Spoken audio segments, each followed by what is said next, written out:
अस्सलामु अलैकुम वरहमतुल्लाहि वबरकातुहू। इन्नल हम्दुलिल्लाह नहमदुहु व नस्तईनुहु व नस्तगफिरुहु व नऊज़ु बिल्लाहि मिन शुरूरि अनफुसिना व मिन सय्यिआति अमालिना। मन यहदिहिल्लाहु फला मुदिल्ल लहु व मन युद्लिल फला हादिय लहु। व अशहदु अन ला इलाहा इल्लल्लाहु वहदहु ला शरीका लहु व अशहदु अन्ना मुहम्मदन अब्दुहु व रसूलुहु सल्लल्लाहु तआला अलैहि व अला आलिहि व सहबिहि व सल्लम तस्लीमन कसीरा। अम्मा बाद फ़क़द क़ाल इमामुल बुख़ारी रहमहुल्लाहु तआला बाबुल इस्तिहादा। क़ाल हद्दसना अब्दुल्लाह बिन यूसुफ़ क़ाल अख़बरना मालिक अन हिशाम बिन उरवा अन अबीहि अन आयशा अन्नहा क़ालत क़ालत फ़ातिमा बिन्तु अबी हुबैश लिरसूलिल्लाह सल्लल्लाहु अलैहि वसल्लम या रसूलल्लाह इन्नी ला अत्हुरु अफ़अदाउस्सलाह फ़क़ाल रसूलुल्लाह सल्लल्लाहु अलैहि वसल्लम इन्नमा ज़ालिका इर्क़ुन व लैसा बिल हैदा फ़ैज़ा अक़बलतिल हैदतु फ़त्रुकिस्सलाह फ़ैज़ा ज़हबा क़द्रुहा फ़ग़सिली अन्की दम वसल्ली।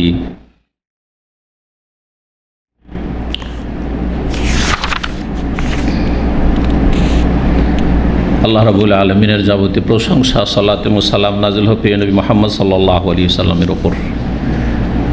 আজ জুমাবার 18ই মুহররম 1443 হিজরি মোতাবেক 27 আগস্ট 2021।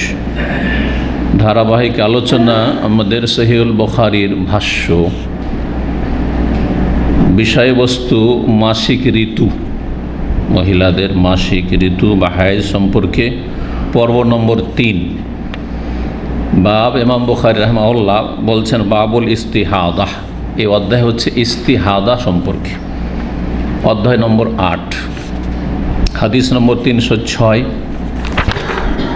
এখানে এই হাদিসটি এসেছে ইস্তিহাদা সম্পর্কে। ইস্তিহাদা সম্পর্কেও বেশ কিছু হাদিস রয়েছে। প্রথম কথা সংক্ষেপে ইস্তিহাদা, পরে ইনশাআল্লাহ তাআলা ইস্তিহাদার যেসব প্রয়োজনীয় মাসাইল, ফিকহি মাসাইল ইনশাআল্লাহ হাদিসটা শেষ করার পরে পেশ করব, যাতে করে বিষয়টি একেবারে ক্লিয়ার হয়ে যায় আর সহজ হয়ে যায়। কারণ অনেকের জন্য এই বিষয়টি অত্যন্ত বিব্রতকর, মানে পেরেশানিতে পড়ে যায় মহিলারা বা তাদের স্বামীরা, যে এই সময় কি এটাকে মাসিক ধরবো না ইস্তিহাদা ধরবো। তাহলে হাইদ, ইস্তিহাদা আর নেফাস, এই তিনটি এমন রক্ত, যে তিনটি রক্ত কার সাথে খাস? মহিলাদের সাথে। এই তিনটি রক্ত মহিলাদের সাথে খাস। হাইজ সম্পর্কে জানা রয়েছে মাসিক ঋতু, এবং এর সংজ্ঞা গত সপ্তাহে বলেছি, যেটা রাহেম, যে জরায়ু, বাচ্চাদানি, জরায়ুর একবারে ভিতর থেকে আসে, মিন কারি রাহেমিল মারআ, বেরিয়ে আসে। ইস্তিহাদা আর হাইজটার সময়সীমা মোটামুটি নির্ধারিত থাকে, ব্যতিক্রম কারো এরকম হয় বিভিন্ন কারণে। মাসিক ঋতুর যে সময়কালটা রয়েছে প্রতি মাসে অধিকাংশ মহিলাদের, কারো আবার ঘন ঘন আসতে পারে, এক মাসে 2 বার হয়ে যেতে পারে। যেমন ব্যতিক্রম তেমনই এমনও মহিলাদের রিপোর্ট আমাদের কাছে পাওয়া যায়, অথবা আমরা ফিকহি কিতাবে পড়ি, যাদের 6 মাসে একবার মাসিক হয়। এটাও তাই জেনে রাখতে হবে। 3 মাস 4 মাস মাসিক হয় না, তার মাসিক হচ্ছে, সেটাই তার মাসিক। জি হ্যাঁ। তাহলে ইদ্যতের ক্ষেত্রে যাদের মাসিক 3 হাইজ, হ্যাঁ, তালাকের ক্ষেত্রে তাহলে 3 মাস পর যদি হয়, 4 মাস পর হয়, তাহলে ওই হিসাবে 3 হাইজ পার করতে হবে। যদিও এদের সংখ্যা কম। আসল বিষয় হচ্ছে ইস্তিহাদা। ইস্তিহাদা কোন রক্তকে বলে? যদি কেউ বলতে পারেন হাত উঠেবেন। একটা অনেক, শুধু ডান দিকে একটা, হ্যাঁ দেখি এদিকে। বাচ্চা প্রসবের পরে যেটা ইস্তিহাদা,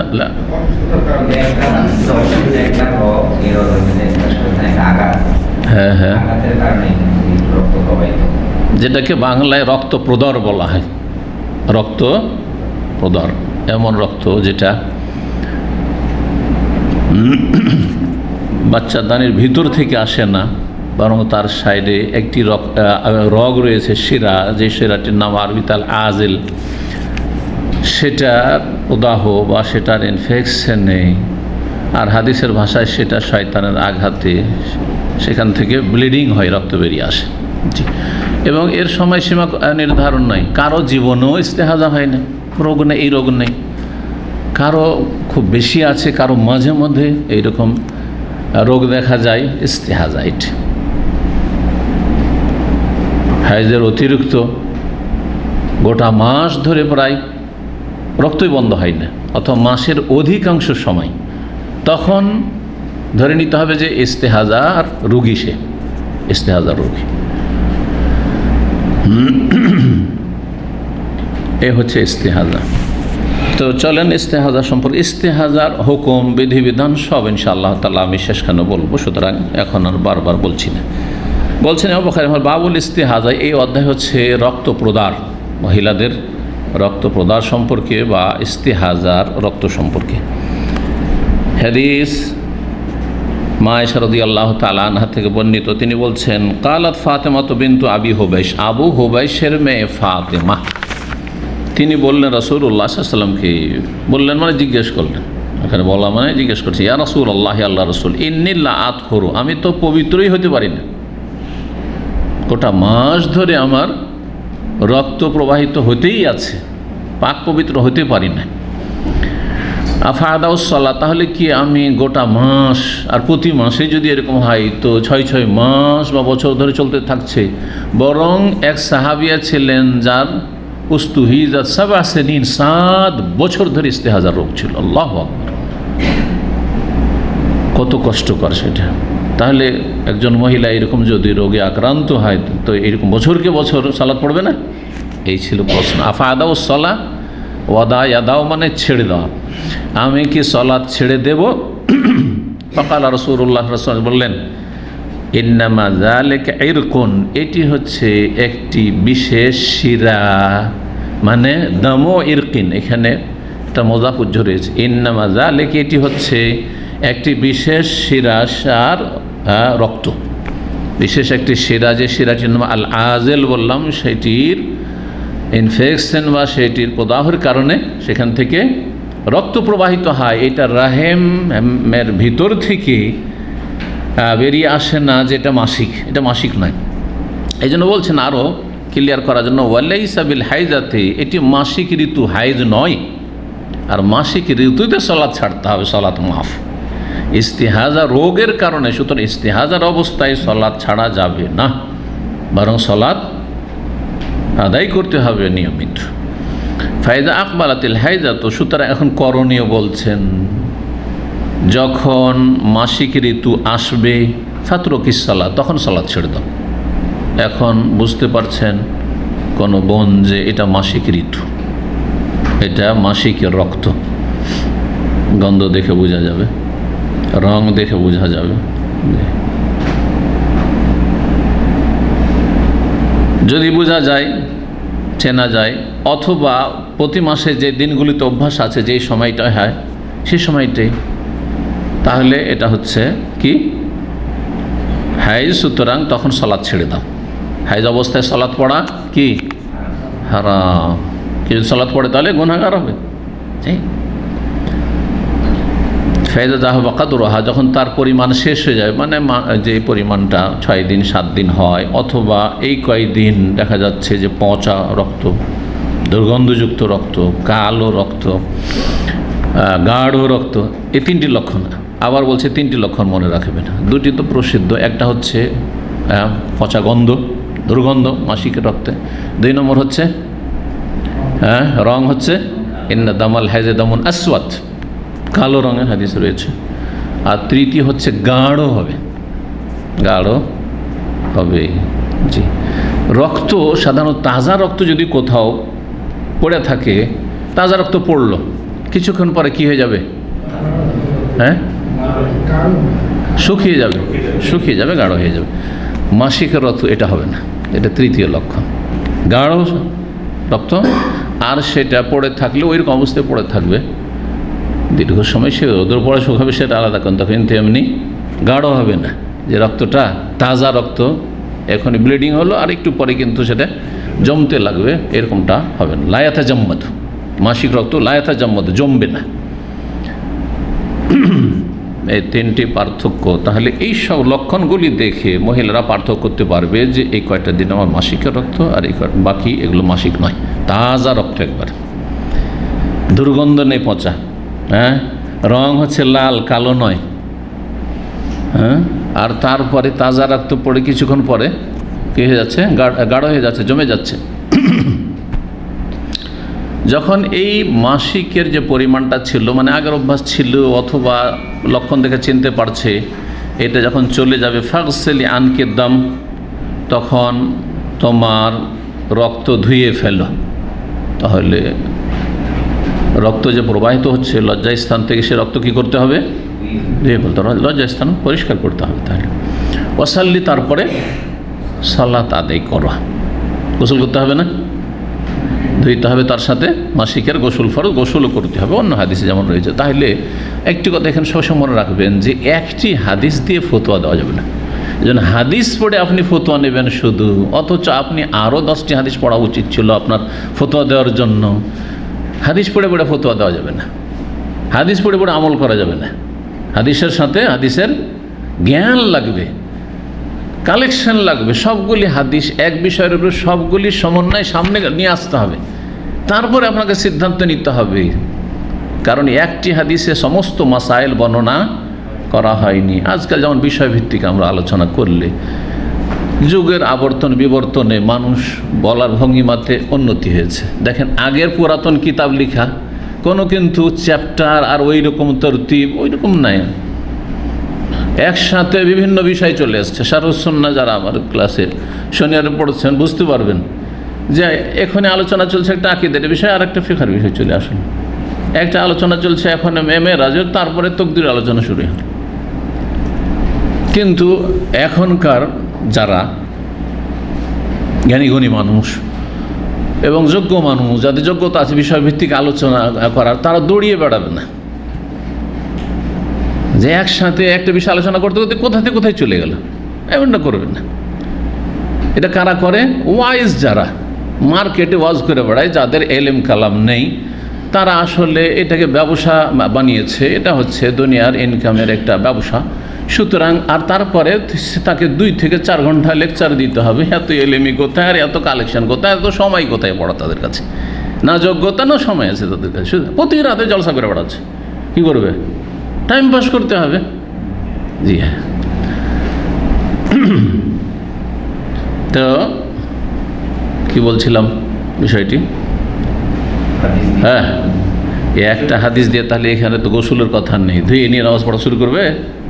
অন্য হাদিসে রয়েছে গোসল করতে হবে, হ্যাঁ, মাসিকের গোসল ফরজ। জি, আল হাদিস ইউফাসসিরু বা'দুহু বা'দান, একটি হাদিস আর একটি হাদিসের তাফসীর করে। যেমন হাদিস কোরআনে তাফসীর করে, কোরআনে একটি আয়াত অপরটি আয়াতেরও তাফসীর করেছে। অনেক আয়াতের ক্ষেত্রে এরকম আছে, একটি আয়াতের সংক্ষেপে আছে, আরেক জায়গায় একটু বিস্তারিত আছে, কিছু কিছু মাসাইল আছে এরকম, সব জায়গায় নেই। কোরআনে কারীমের অধিকাংশ মাসাইলগুলি আহকাম সম্পর্কীয় আয়াতগুলি সংক্ষেপে, সেগুলির বিশদ আলোচনা রাসূলুল্লাহ সাল্লাল্লাহু আলাইহি ওয়াসাল্লামের হাদিসে রয়েছে। তাহলে হাদিসের সাহায্য নিয়েই তাফসীর করতে হবে। সবচেয়ে উত্তম তাফসীর কোরআন কারীমের তাফসীর, কোরআন কারীম দিয়ে, তারপরেই রাসূলুল্লাহ সাল্লাল্লাহু আলাইহি ওয়াসাল্লামের সুন্নাহ। হাদিস হচ্ছে ওহী, সুতরাং হাদিসের ওহী দিয়ে কোরআন আয়াতের তাফসীর করা। আকিমুস সালাহ, সালাত কায়েম করে, এখন কেমন করে কায়েম করবো তাফসীর হাদিসে পেতে হবে। ওয়ারকাও মার রাকেইন, রুকুকারীদের সাথে রুকু করো। জামাত, তাহলে জামাতে সালাত আদায় করতে হবে। জামাতে সালাত আদায় করার নিয়ম কি? সেখানে ইমামের ইক্তেদা করতে হবে, ইমামের আগে যাওয়া যাবে না, ইমামকে ফলো করতে হবে। এইসব বিষয়গুলো কোথায় পাবেন? তাহলে প্রত্যেকটি আয়াতের তাফসীর, যে আয়াতের তাফসীরের প্রয়োজন, বিষয়টি স্পষ্ট করার জন্য কোরআনে না পান তাহলে হাদিসে খুঁজতে হবে।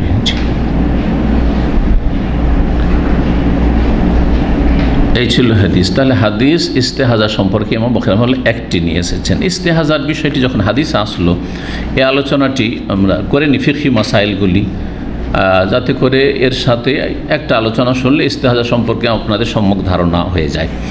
প্রথম বলবো ইস্তেহাজার শাব্দিক অর্থ কী। ইস্তেহাজার শাব্দিক অর্থ হচ্ছে ওই হাইজ থেকে প্রবাহিত হওয়া। আল হাইজ, হাদা ইয়াহিজ মানে প্রবাহিত হওয়া, বয়ে যাওয়া আর প্রবাহিত হয়, এই রক্তগুলি প্রবাহিত হয় যেখান থেকে হোক না কেন, ইস্তেহাজা এখান থেকে বা হাইজ।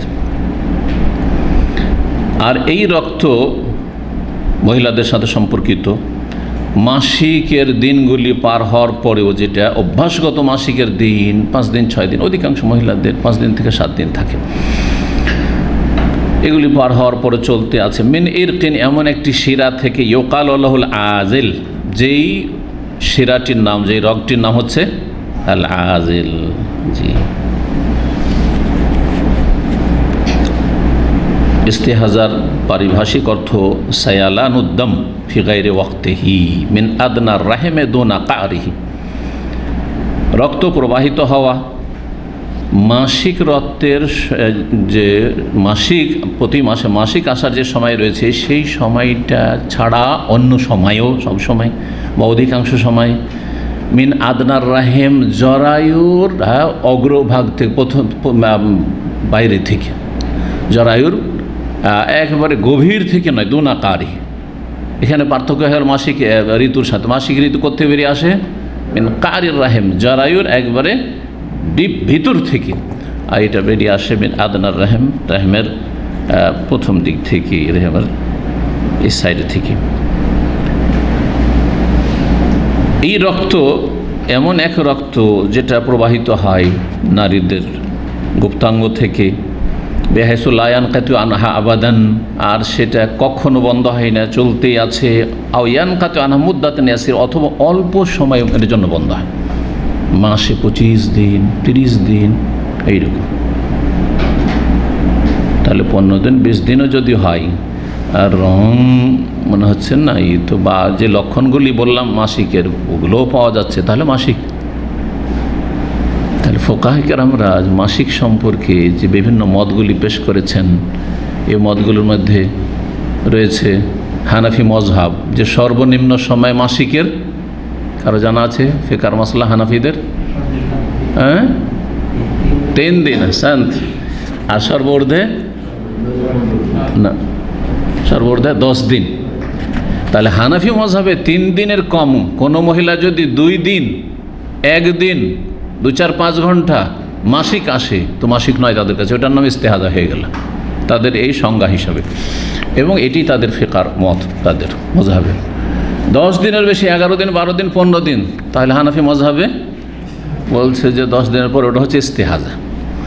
শাফি মজহাব সর্বনিম্ন 1 দিন, তাহলে 1 দিন না হয় যদি কারো 2-4-5 ঘন্টা হয়, অর্ধেক দিন হয়, তাহলে সেটা তাদের কাছে ইস্তেহাজা রোগের কারণে।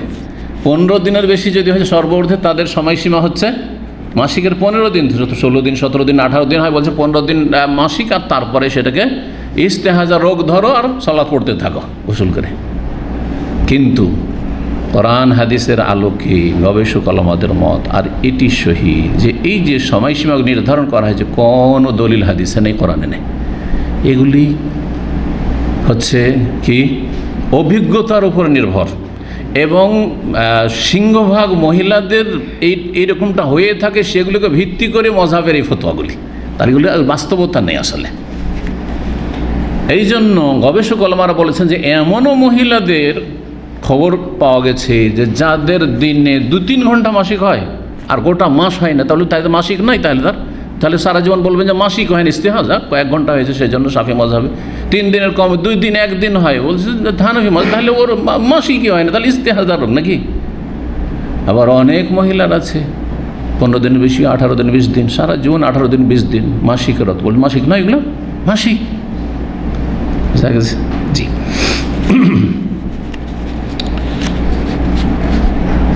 সেফাত দামিল ইস্তেহাজা, ইস্তেহাজার রক্তের লক্ষণ বলছে রাকিকুন, পাতলা হবে, পক্ষান্তরে মাসিকের রক্ত গাঢ় হবে, সাখিনুন গাঢ়, ওয়ালাইসা বিসাখিন, যেটা ইস্তেহাজা রোগের কারণে রক্ত প্রদান সেটা গাঢ় হবে না। গায়র মুনতিন, পচা গন্ধ থাকবে না, দুর্গন্ধ থাকবে না, কিসে? ইস্তেহাজার যেটা রোগের কারণে যে রক্ত। ওয়াতাজাম্মদ, তৃতীয় লক্ষণ হচ্ছে জমে যাবে, এজা জাহারা, মাসিকের রক্ত জমবে না, আর ইস্তেহাজা রক্ত, তাজা রক্ত পড়লো কিছুক্ষণের মধ্যে আস্তে আস্তে জমতে লাগলো, গরু খাসি জবাই করে দেখবেন কিছুক্ষণ পরে রক্ত জমে যাচ্ছে, শুকিয়ে যাচ্ছে। এখন মুস্তাহাজা, ইস্তেহাজা তো এই রোগের নাম বা এই রক্তের নাম, দামুল ইস্তেহাজা। আর যেই মহিলা এই রোগে আক্রান্ত তাকে কি বলা হয়? মুস্তাহাজা, রক্তপ্রদারে আক্রান্ত মহিলা বা রক্তপ্রদারের রোগিনী। জি, এদের প্রকরণ এরাকে 4 ভাগে ভাগ করা হয়েছে, এরাকে 4 ভাগে ভাগ করা হয়েছে বা 4টি অবস্থায় ভাগ করা হয়েছে। ইস্তেহাজা যেসব মহিলাদের হয় তাদের 4-এর যে কোনো একটি অবস্থা থাকতে পারে। অবস্থা বুঝে ব্যবস্থা নেবেন, মানে অবস্থা বুঝে আপনি শরীয়ত পালন করবেন যে এটাকে মাসিক ধরবো না এটাকে ইস্তেহাজা রোগের কারণে ধরবো। এই অবস্থাগুলি মনে রাখতে হবে, গুরুত্বপূর্ণ যে বিষয়গুলি।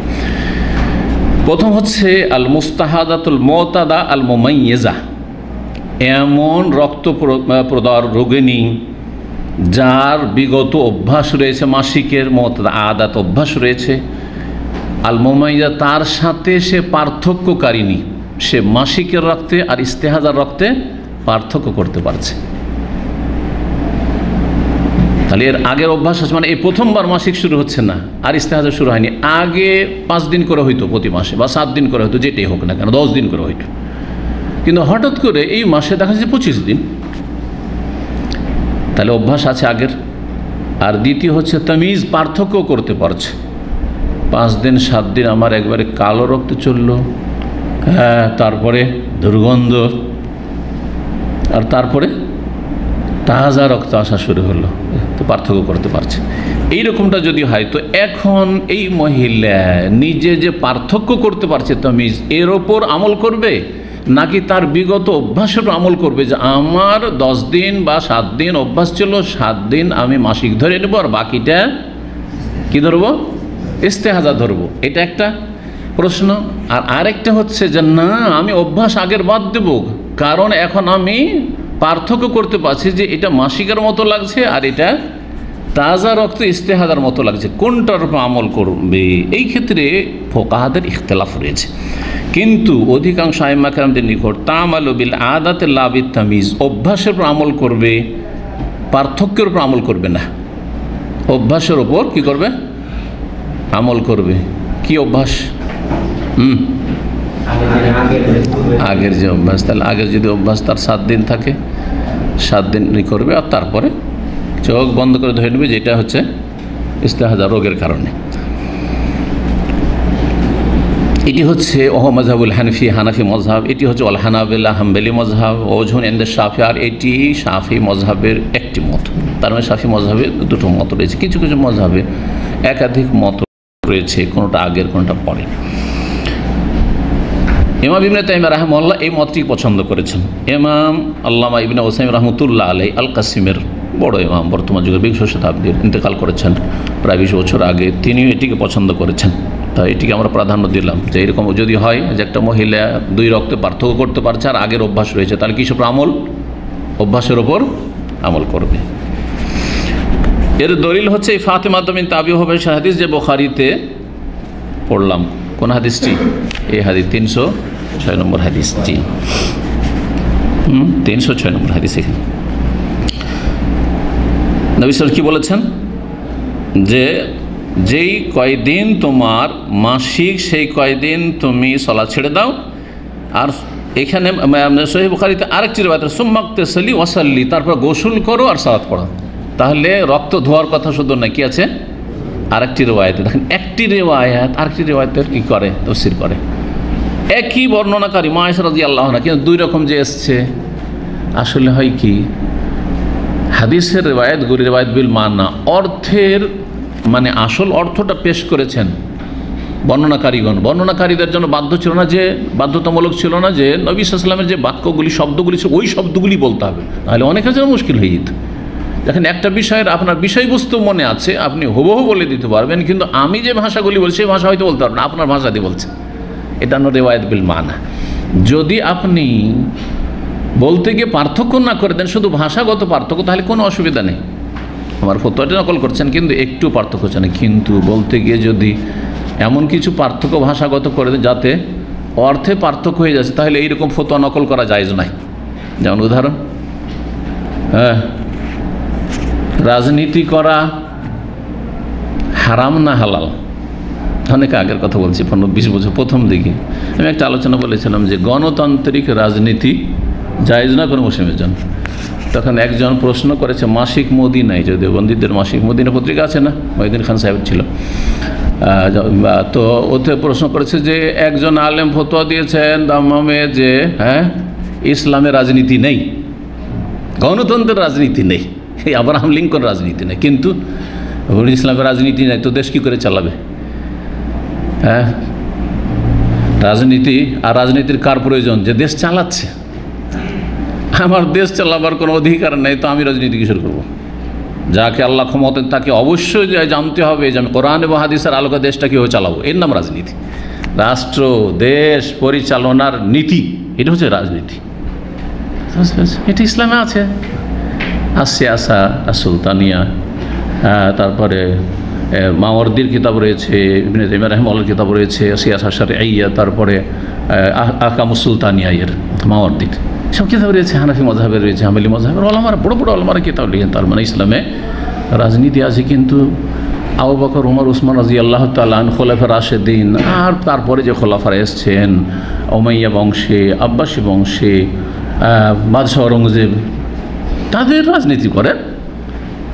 রাজনীতি করেন, ইসলামী আইনের বাস্তবায়ন করেন না। আপনি পশ্চিম আইন নিয়ে এসে আপনি দেশ চালাবেন, আর তারপরে সৎ ও অসতের পার্থক্য কিসের ওপর? যে এখানে যে লোকগুলি আছে, যাকে বলবে ভালো সেই ভালো। না না না না, জনগণ সবাই একরকম বুঝে না। কেউ যোগ্য আছে, কেউ অযোগ্য আছে, যোগ্য অযোগ্য সবাই সমান, সবাই মতদান করবে, এটা ইসলাম সমর্থন করে না। তা দেখেন, আমার কথাটি বলতে গিয়ে কী করেছে? নিজের ভাষা বলতে গিয়ে কোথা দিয়ে কোথায় পৌঁছে দিল। তাহলে হারাম এরকম কথা বলা, গুনাহগার সে। কিন্তু যে বলেছিলাম যে গণতান্ত্রিক রাজনীতি জায়েজ নয়, তাহলে ঠিক আছে, সেটা যদি অন্য ভাষা দিয়ে বলতো তাও চলতো, কিন্তু ওই গণতান্ত্রিক কথাটির ব্যাখ্যা যেন হইতে হবে, এটা প্রকাশ পেতে হবে। এই সিস্টেমে, প্রচলিত সিস্টেমে যেটা চলছে যে সবার ভোট দেওয়ার অধিকার রয়েছে, 18 বছর বা 20 বছর বয়স হয়ে গেলে, 21 বছর বয়স হলে, যেটাই হোক না, তাদের সবার মূল্য সমান, আমারও সমান, আর আমার এই ভাতি যে 18 বছর হতে যাচ্ছে ওর দুইজনেরই সমান। দুনিয়ার কিছুই বুঝে না, বিবেকে ধরছে কথা। কোন পাগলে পাগল বানিয়েছে মানব জাতিকে, কথা বোঝা গেছে।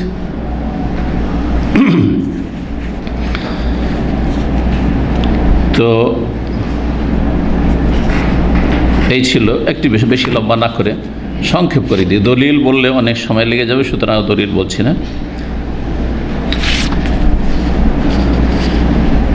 দ্বিতীয় অবস্থা বা দ্বিতীয় প্রকারের ইস্তেহাজার রুগী, মুস্তাহাজা, রক্তপ্রদরে আক্রান্ত মহিলা, আল মুতাদা, তার আগের অভ্যাস আছে কিন্তু পার্থক্য করতে পারে না। আগেরটা কি ছিল? পার্থক্য করতে পারছে, অভ্যাস আছে। আর এটার পার্থক্য অভ্যাস আছে কিন্তু পার্থক্য করতে পারছে না। এর হুকুম কি? এর হুকুম সোজা, তার অভ্যাস, কারণ অভ্যাসটাই তার আছে আর তার পার্থক্য করতে পারছে না। তাহলে এটার মাসলা আরও সহজ, যে আগের অভ্যাসের উপর আমল করবে। যে কয়দিন অভ্যাস ছিল সেই কয়দিন তার মাসিক, আর তারপরে তার মানে বোঝা গেল যে কিছু কিছু মহিলার মাসিকও আসে কিন্তু হয়তো কালো রং নয়, জরুরি নয় যে কালো হবে, এটা অধিকাংশ ক্ষেত্রে। কিন্তু কখনো কখনো এরকম হইতে পারে যে প্রথম থেকে একটু লাল লাল ভাব, বেশি পার্থক্য করতেই পারছে না, গন্ধ নেই হয়তো। আমরা তো সবাই মানুষ, কিন্তু সবার বগলে গন্ধ হয় ঘামলে, ঠিক ওই রকমই গন্ধ দিয়েও পার্থক্য করতে পারছে না, কিন্তু অভ্যাস আছে। তাহলে কিসের আমল করবে? স্বাভাবিক অভ্যাসের আমল করবে। তাহলে যে অভ্যাসটা রয়েছে 7 দিন 10 দিন, তারপরে গোসল করে নেবে, সালাত আদায় করবে, এটা হচ্ছে অধিকাংশ আইম্মা কেরাম, হানাফি, শাফি, হাম্বলি। তাহলে শুধু মালিকি মযহাব, এখানে ভিন্নতা রয়েছে। এরও দলিল ফাতিমা বিনতে আবি হুবাইশার হাদিস, যে হাদিসটি এখন নিয়ে আসলাম। আর উম্মে হাবিবা বিনতে জাহাশ, আব্দুর রহমান বিন আওফ রাদিয়াল্লাহু তাআলা আনহুমার স্ত্রী ছিলেন। তারও ক্ষেত্রে নবী সাল্লাল্লাহু আলাইহি ওয়াসাল্লাম বলেছিলেন যে ওমকসি কাদরা মা কানা তাহবেসুকে হাইজাতুকে, যেই কয়দিন তোমার মাসিক তোমাকে সলাতে বাধা দিত সেই কয়দিন তুমি সলাত আদায় করিও না। সোমবার তাসলি, তারপরে গোসল করে সলাত পড়তে থাকো, রক্ত আসতে থাকো। তাহলে আগের অভ্যাসের কথা বলে রাসূলুল্লাহ সহিহ মুসলিমের 505 নম্বর হাদিস। 3 নম্বর অবস্থা ইস্তেহাজার রোগীর, মুমাইয়্যিজা, তামিজ করতে পারছে, পার্থক্য করতে পারছে, কিন্তু অভ্যাস নেই, আগের কোনো অভ্যাস নেই। প্রথমবার মাসিক শুরু হয়েছে, একজন সাবালিকা প্রথম হয়েছে এর মাধ্যমে, সেটা 9 বছরও হইতে পারে, আবার 12 বছর 13 বছর হইতে পারে। অনেকে 9 বছর হইলে মানে আরে না এখন এটা রোগ হয়ে গেছে তাহলে এটা মাসিক হইতে পারে না, 9 বছর হইতে পারে। একজন উর্দু ভাষী ইন্ডিয়ার মানুষ আমার সাথে খুব পরিচিত, ব্যবসায়ী মানুষ, এখানে সৈকতে অনেক বছর আগে তার ছোট্ট মেয়েকে তার সাথে ঘোরাফেরা করতে দেখেছি মাত্র কয়েক বছর আগে। বলছে আমার মেয়ের মাসিক হয়েছে। আমি অবাক, আপনার মেয়ের মাসিক কী করে হলো? আপনার মেয়ে তো ছোট্ট পিচ্ছি ছিল। বলছে না, 9 বছর শুরু হয়েছে মাসিক হয়ে গেছে। জি, এইখানকার ঘটনা বলছি, বহু ঘটনা আছে, হতে পারে। জি, তো প্রথমবার আর এইরকম চলতে আছে 20 দিন 25 দিন গোটা মাস ধরে রক্ত চলতে আছে, কি করবে তাহলে? পার্থক্য করতে পারছে কিন্তু অভ্যাস নাই, তাহলে স্পষ্ট যে পার্থক্যের উপর আমল করবে। জি, যেই ব্যক্তি, যেই মহিলা বা তার মা ছোট, সে বুঝে না অত, তার মা দেখবে, চেক করবে, তার বোন আছে, দেশের মানুষরা মা মেয়েতে লজ্জা করে কিন্তু বনে বনে কিন্তু লজ্জা করে না, বোন দেখবে, ভাবি দেখবে রক্তের রং, যে দেখাবে, এগুলো করতে হবে যারা বাসায় অভিজ্ঞ রয়েছেন তাদের। যদি পার্থক্য করতে পারে, অভ্যাস নেই, তাহলে পার্থক্যের উপর আমল করবে। এটি হচ্ছে হাযা মাযহাবু শাফি ওয়াল হানাবিলা, শাফি এবং হাম্বলি মাযহাবের ইবনে তাইমিয়া রাহিমাহুল্লাহ মতটি পছন্দ করেন, ইমাম শাওকানি, ইবনে বাজ, ইবনে উসাইমিন রাহিমাহুল্লাহ জামিআন তারা এই মতটি পছন্দ করেছেন। কারণ আল্লাহ রাব্বুল কি বলে সূরা বাকারা 222 নম্বর আয়াতে, ওয়াসআলুনাকা আনিল মাহিদ, লোকেরা তোমাকে জিজ্ঞেস করছে হে নবী হাইজ মাসিক সম্পর্কে, কুল হুয়া আযান, সেটা হচ্ছে নোংরা কষ্টদায়ক বস্তু, নোংরা নাপাক বস্তু। ফাহতাজিলুন নিসা ফিল মাহিদ ওয়ালা তাকরাবুন্না হাত্তা ইয়াতহুরনা, যতক্ষণ পর্যন্ত পাক পবিত্র না হয়েছে, মানে রক্ত বন্ধ না হচ্ছে। ফাইজা তাতাহারনা ফাতুহুন্না আযান, তো যতক্ষণ পর্যন্ত তার আযা আছে আর পার্থক্য করতে পারছে, তাহলে পার্থক্য আমল করবে। আর মাসিকের যে লক্ষণগুলি রয়েছে সেগুলো বুঝতে পারছে। হাদিস থেকে দলিল যেটা বেশি স্পষ্ট হবে, উম্মে সালামা রাদিয়াল্লাহু তাআলা আনহা থেকে বর্ণিত হাদিস সহিহ বুখারী মুসলিমের, বাইনা আনা মান নবী সাল্লাল্লাহু আলাইহি ওয়াসাল্লাম, বলছেন যে আমি নবী সাল্লাল্লাহু আলাইহি ওয়াসাল্লামের সাথে ছিলাম। উম্মে সালামা তাহলে কে? নবী সাল্লাল্লাহু আলাইহি ওয়াসাল্লামের সহধর্মিণী, জি, মুমিনদের জননী। মুস্তাজিআতুন ফি খামিসা, চাদরে শুয়েছিলাম। ইযহির তো, হঠাৎ মাসিক চলে এসে, ফানসালাল তো, চুপ করে আমি বেরিয়ে পড়েছি। ফাখাল তো সিয়াবাহাই জাতি, তারপরে মাসিক ঋতুর যে কাপড় নিয়ে আমি নিলাম। কালা নফিসতে, কি ব্যাপার মাসিক চলে এসছে না? কালা কুল তো নাম ফাদা আনি, ডাকলে ফাজ তা মাহফিল খামিলা, শুয়ে পড়লাম। এই হচ্ছে হাদিস। মাসিক এসছে আর মাসিক বুঝতে পেরেছে, পার্থক্য করতে পারছে, তাহলে পার্থক্য আমল করবে। মাসিক যখন বুঝতে পেরেছে তখন বলে ঠিক আছে মাসিক। একটি আসার রয়েছে আয়েশা রাদিয়াল্লাহু আনহা থেকে, এটা আরও স্পষ্ট, বুখারীতে রয়েছে, মুআল্লাক হাদিস, মুওয়াত্তা মালিকে রয়েছে, কানাত তাবআসু ইলাইহান নিসাউ বিদ্দিরজাতি। মা আয়েশা রাদিয়াল্লাহু আনহা যেহেতু আলেমা ছিলেন, ফাকিহা ছিলেন, তো তার কাছে মদিনার মহিলারা কোন একটা আপনার ডিব্বা বুঝেন, কোটা, কোটা নিয়ে পাঠালেন, যাতে থাকতো ফিহা সুফরাতু আল কুদরা, হলুদ বর্ণ অথবা মেটলে বর্ণ, মাটির রং, মাটি যদি গুলে দেন যে রংটা হবে, অথবা হলুদ রঙের, এইরকম রঙের রক্ত। ফাতাকুল, তখন বলতেন লা তাজালনা, তাড়াহুড়া করিও না, হাত্তা তারাইনাল কাসাতাল বাইজা, যতক্ষণ পর্যন্ত সাদা বর্ণ না দেখবে। তাহলে মাসিকের সময়কালের ভিতরে যদি এমনটা হয়, হলুদ বর্ণ অথবা মেটলে রং, তাহলে মাসিকের রক্তের সময়, মাসিকের আগের অভ্যাস থাকলে ওর মাঝখানে, তাহলে এটা মাসিক। কিন্তু মাসিকের যে রক্তের অভ্যাস রয়েছে তারপরে যদি হয়, তাহলে আরেকটি হাদিস আসছে, যে সেটাকে আমরা কিছুই গণ্য করতাম না, মানে সেটাকে মাসিক বলে গণ্য করতাম না পাক পবিত্র হওয়ার পরে। 7 দিন অভ্যাস ছিল, 7 দিন যাওয়ার পরে 7 দিন রক্ত হইল মাসিকের মতো, আর তারপরে হলুদ বর্ণ মেটলে বর্ণ, তাহলে সেটা তখন মাসিক নাই। কিন্তু মাসিকের সময় বা প্রথম যদি এমনটা হয় যতক্ষণ পর্যন্ত সাদা না দেখলে, সাদা তার মানে পানি পানি তরল পানি সাদা রঙের আসতে আছে, তাহলে বোঝা গেল যে পাক পবিত্র হয়ে গেছে। তাড়াতাড়ি গোসল করতে নিষেধ করলেন যতক্ষণ পর্যন্ত রক্ত বন্ধ না হবে। জি। 4 নম্বর অবস্থা, এমন মুস্তাহাজা এমন ইস্তেহাজার রোগী যার অভ্যাস নেই আর পার্থক্য করতে পারছে না।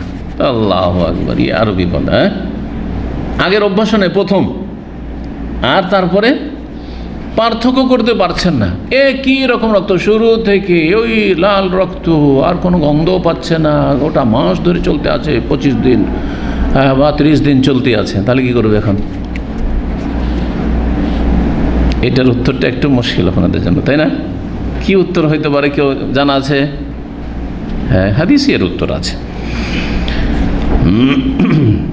অভ্যাস নেই আর রক্ত দেহে কোনো পার্থক্য করতে পারে না, তাহলে অধিকাংশ মহিলাদের কতদিন মাসিক থাকে সেই অনুযায়ী আমল করবে। এখন গোটা দুনিয়ার তো পরিসংখ্যান নিতে পারবে না, নিজের বংশের,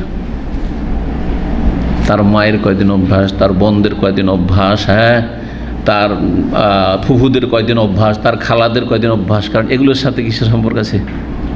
রক্তের সম্পর্ক আছে। জি।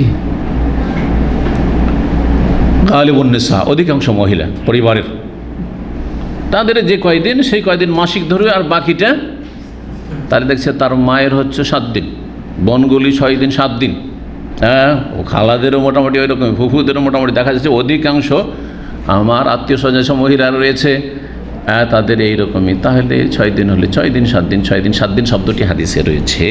জি। এই মর্মে হাদিস দলিল হচ্ছে হামনা বিনতে জাহাস, জাহাসের মেয়েগুলি, এর আগে বলেছি জাহাস নামক যে ব্যক্তি ছিলেন তার সবগুলি মেয়ে সাহাবিয়াত, সবগুলি মেয়ে এই রক্তপ্রদান ইস্তেহাজা রোগে আক্রান্ত ছিলেন। সুবহানাল্লাহ, তাদের বংশীয় রোগ, সব বোনের, কয়েক বোন ছিলেন। হামনা বিনতে জাহাস নবী সাল্লাল্লাহু আলাইহি ওয়াসাল্লামের শালিকা, নবী সাল্লাল্লাহু আলাইহি ওয়াসাল্লামের বিবির নাম ছিল যায়েনব বিনতে, তারও এই রোগ ছিল। তিনি বললেন হামনা বিনতে যে ইয়া রাসূলুল্লাহ, হে আল্লাহর রাসূল, জিদুল্লাহ ভাইকে, ইন্নী উস্তাহাযু হাইজাতান কাবীরাতান শাদীদা, আমার ইস্তিহাজ আসছে খুবই বেশি, প্রচণ্ড বেগে এবং খুবই বেশি, কাবীরাতান শাদীদাতান, একবারে। ফামা তারা ফিহা, তাহলে আপনার মতামত কি? তাহলে শালিকাও ফিতনার যদি আশঙ্কা না থাকে, দুল্লাহ ভাইকে বা ভগ্নিপতিকে কি করতে পারবে? মাসলা জিজ্ঞেস করতে। ফিতনার যদি আশঙ্কা থাকে তাহলে তখন নয়, এই রাস্তা বন্ধ করতে হবে। গত সপ্তাহে কিন্তু আলোচনা করেছি যে এখানে দেখবেন যে ফিতনার আশঙ্কা, সেখানে দূরে। যে কোনো মহিলা, কিন্তু মহিলার উত্তর দিকে ফিতনার আশঙ্কা থাকে, মুফতির জন্য জায়েজ নয় ফতোয়া দেওয়া মহিলাদেরকে, আর মহিলাদের জন্য জায়েজ নয় এইরকম মুফতির কাছ থেকে ফতোয়া না, ঠিক ওই রকম। কিন্তু যদি ফিতনার আশঙ্কা না থাকে অসুবিধা নেই। আর সবচেয়ে ভালো হচ্ছে নবী সাল্লাল্লাহু আলাইহি ওয়াসাল্লামের মতো মাসুমকে, নবী সাল্লাল্লাহু আলাইহি ওয়াসাল্লাম মাসুম, আজকালকার ভালো ভালো মানুষের পদস্থান করতে পারে। সুতরাং কারো সামনে ঠিক আছে, শালিকা জিজ্ঞেস করছে, তার বোনের সামনে, স্ত্রীর সামনে আছে, কোনো মহিলা প্রশ্ন করছে কোনো শাইখকে তার স্ত্রীর সামনে, আর ব্যাচেলার থাকবে, স্ত্রী কোথায় আছে 5000 মাইল দূরে, আর ফতোয়া দিচ্ছে, আর কত না ফিতনায় লিপ্ত হচ্ছে। আল্লাহ হেফাজত করে, আল্লাহ হেফাজত করে। তারপরে যুবক মানুষ, না না, এগুলো আরও ফিতনার লক্ষণ না। এখনও মহিলাদের আকর্ষণ আছে যে শাইখকে যদি বিয়ে বসতে পারতো শাইখের সাথে, আর ওরও মন আছে যে আমি একাধিক বিয়ে করবো, এরকম ভালো কাউ পেয়ে গেলে তাহলে এও তলাশে ও তলাশে, ফিতনার আশঙ্কা আরও বেড়ে যায় কি না? কিন্তু মহিলারা কি চাইবে 50-60 বছর মানুষকে বিয়ে করতে? চাইবে না। তাহলে খালাস, এইরকম শাইখকে জিজ্ঞেস হলে আর ভয় নেই, কারণ ও মহিলাই চাই না, তাহলে ফিতনার আশঙ্কা দিক থেকে বন্ধ। আর ও বেচারা ছেলে মেয়ে বড়ো হয়ে গেছে, ও ঝামেলাতে এতদিন গেলে আগেই যেত, নাহলে এখন যায়নি তার মানে যাবে না, তাই না? তাহলে সম্ভাবনা কম আছে, সম্ভাবনা ফিতনার, কিন্তু সম্ভাবনা কম।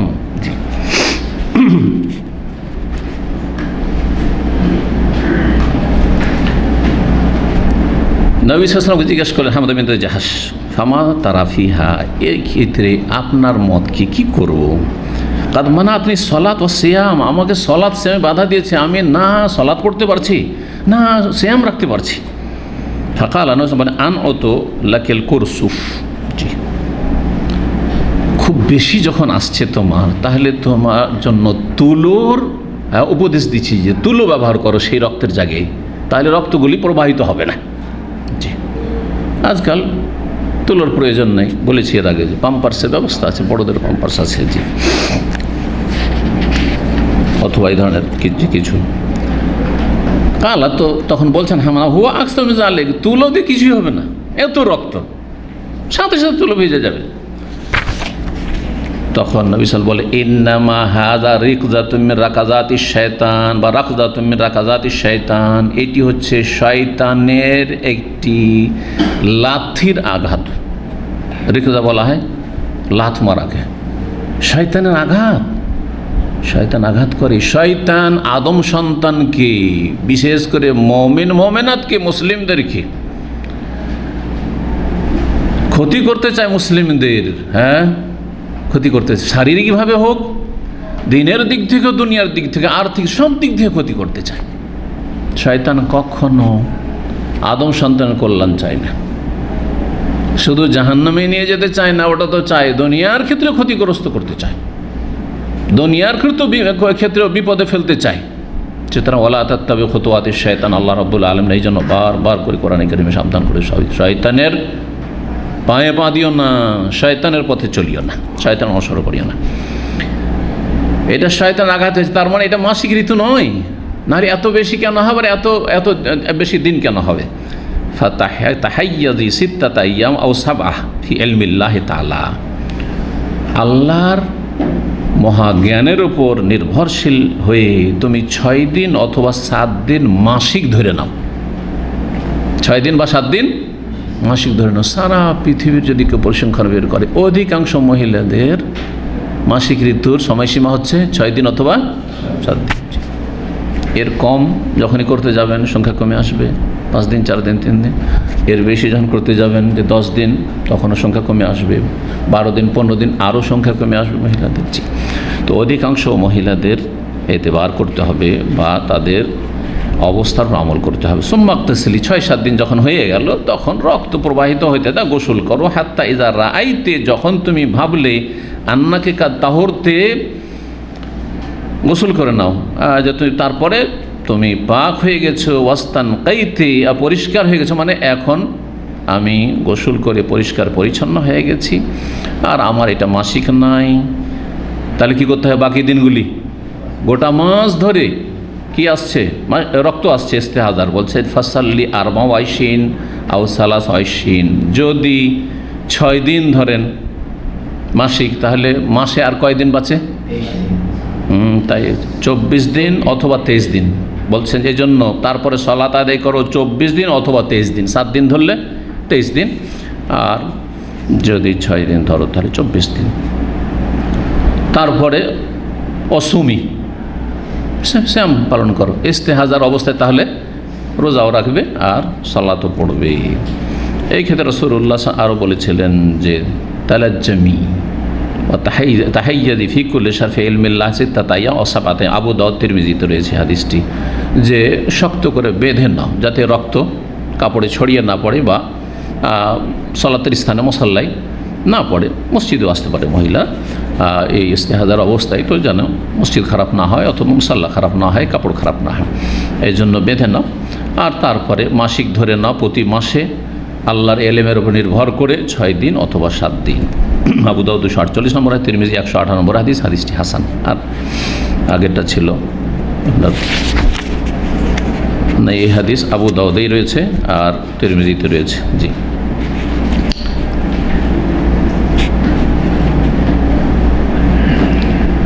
আর একটি মাসলা বলবো ইস্তেহাজার সম্পর্কে, তারপরে আমরা এগিয়ে যাব ইনশাআল্লাহ। জি, সেটা হচ্ছে ইস্তেহাজার রোগী যে অতিরিক্ত রক্ত হচ্ছে মাসিকের পরে, সেই সময় স্বামী সহবাস করতে পারবে কিনা? গুরুত্বপূর্ণ একটা প্রশ্ন। হ্যাঁ, কি জানা আছে? করতে পারবে ইনশাআল্লাহ। আপনারা নায়ের দিকে যাবেন না, তাই না? আপনারা তো পুরুষরা নিজেদের সুবিধা চান, তাই না? তো বলছেন ইখতালাফাল উলামা জাওয়াজে জামাইল মুস্তাহাজার রোগীর সহবাস জায়েজ না জায়েজ এই সম্পর্কে ওলামাদের ইখতিলাফ রয়েছে, কিন্তু ওয়াসাহি জাওয়াজুহু, সহি বিশুদ্ধ মত হচ্ছে যে জায়েজ। কারণ শরীয়তে ইস্তেহাজার অবস্থায় সহবাসে বাধা দান করা হয়নি, আর এটি হচ্ছে অধিকাংশ আইম্মায়ে কেরাম ওলামাদের মত। ইমাম শাওকাত রাহিমাহুল্লাহ বলছেন ওয়ালাম ইয়ারিদ ফি যালিকা শারউন ইয়াক্তাজিল মানউ মিনহু, শরীয়তে এমন কোনো দলিল নেই কোরআন হাদিসে যে অতিরিক্ত রোগের কারণে যে ব্লিডিং হচ্ছে এই অবস্থায় সহবাস করা যাবে না, যেহেতু রক্ত সবসময় প্রবাহিত হতে আছে এই যুক্তিতে। কারণ শরীয়তে এমন কোনো বাধা নিষেধ নেই। একটি দলিলও আছে, সুনান আবু দাউদ হাদিস নম্বর 265, ইকরিমা রাদিয়াল্লাহু তাআলা বর্ণনা করেছেন কানাত উম্মু হাবিবা তুস্তাহাদ, উম্মে হাবিবা রাদিয়াল্লাহু তাআলা আনহা, উম্মে হাবিবা বিনত আবি সুফিয়ান, জি, তার কি হতো ইস্তেহাজা হইতো, রক্ত প্রদার না। উম্মে হাবিবা আবি সুফিয়ান তো নবী সাল্লাল্লাহু আলাইহি ওয়াসাল্লাম বিবি, কিন্তু ইনি উম্মে হাবিবা হচ্ছেন উম্মে হাবিবা বিনত আবি জাহাশ, ওই যে আবু জাহাশের মেয়ে হামনা বিনত আবি জাহাশ, আর যায়নাব বিনত আবি জাহাশ, আর উম্মে হাবিবা বিনত জাহাশ। তো তিনজন পরে না আমরা জানলাম, তার মধ্যে একজন নবী সাল্লাল্লাহু আলাইহি সাল্লামের সহধর্মিনী, তার নাম যায়নাব বিনতে জাহাশ, উম্মে হাবিবা বিনতে জাহাশ। তো তার মাসিক ঋতু হইত, পরে ইস্তেহাজা হইতো, ইস্তেহাজা রোগের কারণে ব্লিডিং হইতো। ফাকানা যাওজুহা ইয়াগশাহা, তার স্বামী তার সাথে সহবাস করতেন। রাসূলুল্লাহ জীবদ্দশায় যদি নাজায়েজ হইতো তাহলে সাথে সাথে ওহী নাযিল হইতো এবং নবীকে জানিয়ে দেওয়া হইতো যে তোমার উম্মতের লোক, তোমার সাহাবীরা এরকম হারাম কাজ করছে, সুতরাং তুই সাবধান করে দাও, করতেন না? হ্যাঁ, ওহীর দরজা বন্ধ হওয়ার পরে কে কী করছে আল্লাহ ভালো জানছেন, আর কোনো শরীয়তের নতুন কোনো বিধান আসবে না এবং জানানো হবে না যে আপনারা কে কী করছেন না করছেন, তাই না? কিন্তু নবী সাল্লাল্লাহু আলাইহি ওয়াসাল্লামের জামানায় এমনটা অসম্ভব ছিল যদি নাজায়েজ হতো। আবু দাউদের হাদিস। সালাতের ক্ষেত্রে কি করবে? আর একটা মশলা না বলে অসম্পূর্ণ থেকে যে ইস্তেহাজার বিষয়টা পুরাই করে দিতে চাই। রোগের কারণে রক্ত আসছে মহিলার, মাসলা হলো যে সালাত পড়বে, তাই না? কিন্তু সালাত পড়ার নিয়মটা কেমন হবে? প্রথম যেটা আবশ্যক সেটা হচ্ছে প্রত্যেক সালাতের জন্য উজু করবে, প্রত্যেক সালাতের জন্য উজু করবে। আর এর ওপর কিয়াস করে নেন যতগুলি এই রকমের রোগী যাদের নাপাক বস্তু শরীর থেকে সবসময় বেরোতে থাকে, সে পুরুষ হোক আর নারী হোক, তাদের বিধান হচ্ছে যে প্রতি ওয়াক্ত শুরু হওয়ার পরে উজু করতে হবে। জোহরের জন্য উজু, আসরের জন্য উজু, এমনটা হবে না যে আমি মাগরিবের উজু করেছিলাম আর শীতকাল ও মাগরিব উজু তো আছে এসা পড়েনি, এটা চলবে না। ইস্তেহাজার রোগী তারও, আর এইরকমই পুরুষদের যেমন একটা রোগ আছে পুরুষদের, স্যালেসুল বল আরবিতে, মানে পেশাব সবসময় ফটফট করে ফোঁটা, পেশাবের ফোঁটা পড়তেই আছে। শুনেছেন এরকম রোগের কথা? আল্লাহ হেফাজত করেন মুসলিম ভাই বোনরা। মহিলাদের এই রোগ হইতে পারে, পুরুষেরও হইতে পারে, পাক থাকতে পারে, সবসময় পেশাব আসছে। দিন সম্পর্কে জ্ঞান না থাকলেও নামাজই পড়বে না, বলছে আমি তো সবসময় কাপড় খারাপ। যেমন বেনামাজিদের কাপড় খারাপ থাকে, তো এর তো আসলেই কাপড় খারাপ, তাই না? যদি আমার তো কাপড় খারাপ, আমি কী নামাজ পড়বো? চলবে না। কি করতে হবে? প্রত্যেক ওয়াক্তে লজ্জাস্থান ধুয়ে নাও, পেশাব পড়ছে, আর তারপরে উজু করে নাও, আর তারপরে পড়তে থাক, সালাতের অবস্থায় পড়তে থাক, উজু করার পরে পড়তে থাক, অসুবিধা নেই। এটা হচ্ছে প্রথম হুকুম। নবী সাল্লাল্লাহু আলাইহি সাল্লামের এই হুকুমই রয়েছে, উজু করতে প্রত্যেক, এটা আবশ্যক। দ্বিতীয় যে মাসআলা ইস্তেহাজার রোগীর সালাতের ক্ষেত্রে, সেটা হচ্ছে মুস্তাহাব, ওয়াজিব নয়। সেটা হচ্ছে 2 ওয়াক্ত জমা করবে আর প্রত্যেক 2 ওয়াক্তের জন্য একটা করে গোসল করবে। তাহলে দিনে 3 বার গোসল করবে। জোহর আসরের একটা গোসল, মাগরিব এশার জন্য একটা গোসল, আর ফজরের জন্য একটা গোসল, 3 বার গোসল করবে। গোসল করলে শরীর ঠান্ডা হয়, ঠান্ডা হলে রক্ত কম প্রবাহিত হয়, এই হিকমতে। আর এছাড়াও বহু হিকমত আল্লাহর দিনে শরীয়তে রয়েছে। হ্যাঁ, আর গোসল করলে পবিত্রতাও বৃদ্ধি পেল, দিনে 3 বার গোসল করলো, তো এভাবে গোসল করে। কিন্তু এটা ওয়াজিব নয়, এটা করতে পারলে ভালো, যদি রোগ বেড়ে যাওয়ার আশঙ্কা না থাকে। হ্যাঁ, কারো সর্দি কাশির রোগ, অ্যালার্জি রোগ, ঠান্ডা লাগা রোগ, এই তো নিউমোনিয়া হয়ে যেতে পারে, এরকম আশঙ্কা থাকে, তাহলে করবেন না। যদি আলহামদুলিল্লাহ পানি সৌদি আরবে যেমন আপনি শীতকালেও গরম পানির ব্যবস্থা হয়তো বাসায় আছে, সুতরাং কোনো অসুবিধা নেই, 3 বার করে গোসল করেন। মুস্তাহাব, এটি কাজটি হচ্ছে মুস্তাহাব। এই ক্ষেত্রে কি করবেন, কোন সময় পড়বেন? বলছেন যে তোয়াখির জোহর কাবুল আসরের পূর্ব পর্যন্ত জোহরটাকে বিলম্ব করেন, শেষ সময়। এর আগে বলেছি জামা সুরি, বাহ্যিক জমা করা, একত্রিত করা। তাহলে আসরে আজান হচ্ছে আজকাল সোয়া 3টার সময় জোহর পড়েন, আর জোহরটা পড়া হলো, আর যে আসরের সময় শুরু হতে যাচ্ছে ওই সময় মানে সাথে সাথেই আপনি কি করলেন, আসরটা পড়ে নিলেন। এইভাবে মাগরিব আর এশার মাঝামাঝি 1.5 ঘন্টা, সূর্য ডুবার পর থেকে 1.5 ঘন্টা বা সোয়া ঘন্টা আসলে, কিন্তু 1.5 ঘন্টা সৌদি আরবের এতে আইনে, আওকাফের আইনে রয়েছে সরকারি অর্ডার। তবে 1 ঘন্টা 15 মিনিট পর এশার সালাতের সময় শুরু হয়, তার আগে নয়। আমাদের দেশের মানুষরা মনে করে মাগরিবের সময় এত সংকীর্ণ যে 10 মিনিট মধ্যে পড়ে না সারলে কাজা হইবে, যার ফলে না 2 রাকাত পড়ার সময় দেয়, না উজু করার সময় দেয়, আজানের সাথে সাথে মাগরিব শুরু করে দেয়। সুন্নাতের খেলাফ কাজ, হয় দিন জানে না, আর না হলে দিন জানলেও দেশাচার ধর্মকর্ম করে, সুতরাং আমল করে না হাদিসের ওপর। এই সোয়া ঘন্টার মধ্যে আপনি মাগরিব পড়ছেন, মাগরিবের ওয়াক্তে, যদিও আউয়াল ওয়াক্তে পড়া উত্তম। তাহলে প্রায় 1 ঘন্টা পরে মাগরিবের সালাতটা পড়লো সূর্য ডুবার, আর তারপরে এশার সালাত পড়লো, এইরকমটা করবে। জি, জামা বাইনাস সালাতাইন। তৃতীয়, সেটা যদি করে, সেটা কোনো সাহাবিয়ার আমল ছিল, নবী সাল্লাল্লাহু আলাইহি ওয়াসাল্লাম হুকুম ছিল না, কিন্তু সেটা হচ্ছে প্রত্যেক সালাতের জন্য 5 বার গোসল, 3 বার গোসল না করে 5 বার গোসল। ফাকানা তাগতাসির লিকুল্লি সালাত, এক মহিলার ইস্তেহাজা ছিল, সে প্রতি ওয়াক্তে গোসল করত। যদি কেউ যদি মনে করে মাশাআল্লাহ আমি আলহামদুলিল্লাহ সুস্থ আছি, 5 বার গোসল করলে কোনো অসুবিধা নেই, 5 বার গোসল করো। জি, যত গোসল করবে তত ভালো। এই ছিল ইস্তেহাজা সম্পর্কে বিস্তারিত আলোচনা, এতে আজকে পুরো সময় নিয়ে নিল। বাকি কিছু হাদিস আমরা পড়ি। জি, 9 নম্বর অধ্যায় বলছে বাবু গাসলে দামিল মাহিজ। এই অধ্যায় হচ্ছে মাসিক রক্ত ধোয়া সম্পর্কে। মাসিক রক্ত সবার মতে নাপাক, সবার মতে নাপাক। জি, 307 নম্বর হাদিস বর্ণনার কাছে ফাতেমা বিনত মুনজির, আসমা বিনত আবু বকর থেকে, আবু বকর রাদিয়াল্লাহু তাআলা আনহা, আসমা রাদিয়াল্লাহু তাআলা আনহুমা বা আনহুম থেকে, আনহা কালা, তিনি বলেন, সাআলাত ইমরাতুন রাসূলুল্লাহ সাল্লাল্লাহু আলাইহি ওয়াসাল্লাম, জনৈক মহিলা রাসূলুল্লাহ জিজ্ঞেস করলেন, ফাকাল, বললেন, ইয়া রাসূলুল্লাহ, আল্লাহর রাসূল, আরাআইতা ইহদান, আচ্ছা বলুন তো, আমাদের কোন মহিলা এজা আসাবা সাবা দাম, কাপড়ে যদি তার রক্ত লেগে যায়, মাসিকের রক্ত, মিনাল হাইদাতে, মাসিকের রক্ত, কাইফা তাসনা, তাহলে কি করবে? কাপড়ে রক্ত লেগে আছে, সালাত পড়তে হবে। আর তখন তো এত বেশি কাপড় ছিল না যে কাপড় বয় দিলে নাও, আজকাল বলা চলবে। আজকাল আমরা তো বলি যে কাপড় আছে, কাপড় বয় দিলে নাও। কেউ যদি বলেন কাপড় নাই আমার কাছে, আমি বাইরে আছি, ওইটাই কাপড়, তাহলে তো তখন নবী সাল্লাল্লাহু আলাইহি ওয়াসাল্লামের ওই জামানায় যে কাপড়ের অভাবে যেমন ফতোয়া দিয়েছেন, ওই ফতোয়াই তখন। কেমন করবে সেই মহিলা? ফাকালা রাসূলুল্লাহ সাল্লাল্লাহু আলাইহি ওয়াসাল্লাম, বললেন, ইজা আসাবা সাওবা ইহদাকুন্না দাম মিনাল হাইজাতি, তোমাদের কারো কাপড়ে যদি মাসিকের রক্ত লেগে যায়, ফালতাকরুসহু, সেটাকে ঘষা দিয়ে নেবে। নখের অগ্রভাগ দিয়ে ঘষা, নখ দিয়ে ঘষাটা বেশি ভালো হয় হাত দিয়ে ঘষার চাইতে, হ্যাঁ, কারণ মাসিকের রক্ত গাঢ়, ঘষা দিবে। নাপাকিটাকে হালকা করার জন্য, রক্তটাকে হালকা করার জন্য, পানির অভাব ছিল আরব দেশে, ঘষা দিবে। সুম্মালে তান দাহবে মাইন, তারপরে পানি দিয়ে ধুয়ে নিবে। নাদাহা মানে এখানে ধুয়ে দেওয়া, নাদাহার দুটো অর্থ হয়, ক্ষেত্র বিশেষে কখনো পানি ছিটিয়ে দেওয়া হয়, এখানে ছিটিয়ে দেওয়ার অর্থ যথেষ্ট না, বরং ধুইতে হবে। সুম্মালে তুসাল্লি ফি, তারপরে তাতে সালাত আদায় করবে। পানি বেশি থাকলে আপনি 3 বার ধুবেন উত্তম, কিন্তু 3 বার কথা নবী সাল্লাল্লাহু আলাইহি ওয়াসাল্লাম বলেননি, ধুইলেই হইল, পরিষ্কার হইলেই হইল।